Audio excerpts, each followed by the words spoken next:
का टॉपिक है जमीन के प्रकार। अमीन को लिखने का जरूरत नहीं, अमीन को चाहिए कि वह हर स्थिति में यह जानने की कोशिश करे कि यह जमीन किस प्रकार का है, क्योंकि जब तक ये नहीं जानेगा उस पर कोई नियम कानून नहीं लगा सकता। निर्धारित है, हर जमीन की क्वालिटी निर्धारित है, पहले से निर्धारित है। और एक रैयत भी जानता है कि मैं किस जमीन को जोत रहा हूं, और एक सरकार भी जानती है कि आप कौन सी जमीन को रखेंगे। आपके बगल वाली जमीन हो सकता है कि रैयत वाला हो, और ठीक आपके बगल वाली जमीन जो है वो सरकारी है। यह दो ही आदमी है, एक अमीर जानेगा और एक रैयत। सरकार की जितनी जमीनें हैं वह सरकार हमेशा छूट करके रखती है कि आप वर्क कीजिए, लेकिन जब भी हमको जरूरत पड़ेगा तो मैं आपसे ले लूंगा।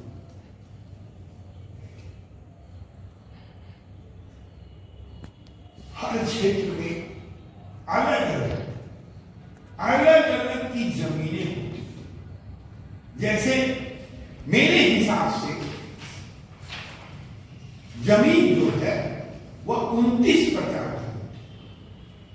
मेरे रिकॉर्ड में लगभग 29 प्रकार की जमीनें आप लोगों के सामने हम रखें। पहला जमीन जो है वो रैयती जमीन, दूसरा है इसकी क्वालिटी और इसका डिफिनीशन हम आपको बाद में बताएंगे, और दूसरा है सिकवी जमीन, तीसरा है गैर मजरूआ आम जमीन, चौथा है गैर मजरूआ खास जमीन, पांचवा है केसरी हिंद जमीन, केसरी हिंद जमीन अभी लिखने की जरूरत नहीं है। तो छठा है वकास की जमीन, सातवां है खास महल जमीन, आठवां है गोचर भूमि, नौवां है नूजल भूमि, 10वां है सैराट भूमि, 11वां है नूजल फेर भूमि, 12वां है गंग शिखर भूमि, 13वां है गंग बरार भूमि, 14वां है बेलगान भूमि, 15वां है शत्रु संप्रदा जमीन, 6ठा है लेखराज भूमि, 17वां है जागीर भूमि, 18वां है खालसा भूमि, 19वां है डीह भूमि, 20वां है जिरात भूमि, 21वां है तनाजा भूमि, 22वां है बेनामी भूमि, 23वां है बेचिरागी भूमि, 24वां है गोड़ती भूमि, गोड़ैती भूमि, 25वां है चाही भूमि, 26वां है बरानी भूमि, 27वां है परती कादी भूमि, 28वां है परती जदीद, और 29वां है सलू लगान भूमि। ये 29 प्रकार की जमीन मेरे रिकॉर्ड में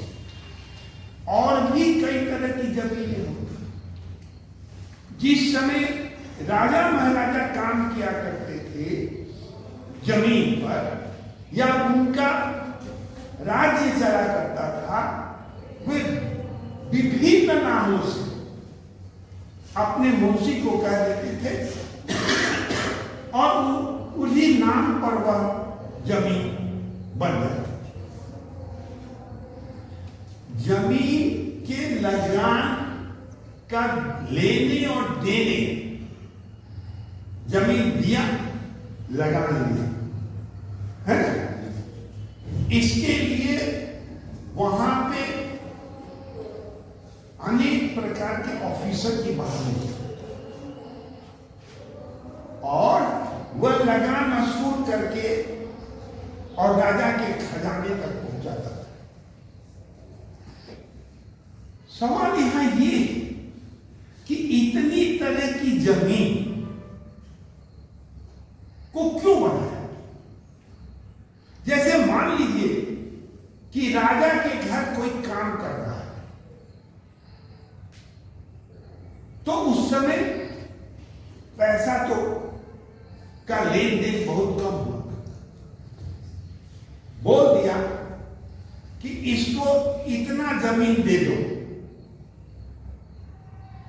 जो हमारे यहां काम कर रहा है उसके वजह में उसको जमीन दे दो।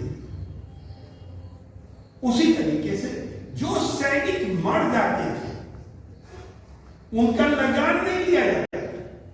जो सैनिक मर जाते थे या शहीद हो गए तो उनके परिवार को चलाने के लिए जमीन दे दी जाती। ये सारे प्रकार की जमीनें जब भारत सरकार बनी तो वैसे ही रह गए और जो नियम कानून उस समय लागू हुआ वही नियम कानून आज भी। ऐसा नहीं। अब जैसे बेचिरागी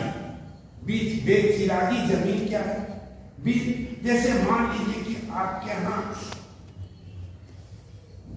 2-3 पुश्ते कोई चला और उसका कोई अब चिराग नहीं बचा, स्वाभाविक है कि वो जमीन जो है खत्म हो जाएगी उसके नाम पर। तो वह जमीन को बेचिरागी जमीन कहेंगे, गवर्नमेंट अपने पास ले लेती वापस, अगर कोई उस पर ये है। उसी तरीके से अलग अलग ये जमीन अलग अलग नामों से हम लोग जानते हैं।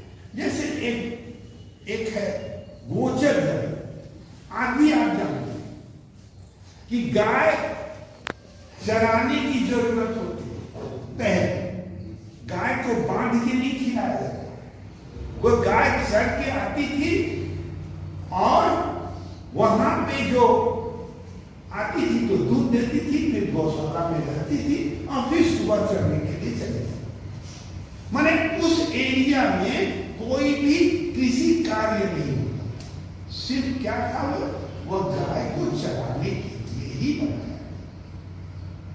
इसी तरह के कई बातें हैं जिसे हम लोग लिखते रहेंगे। तो पहला लिखिए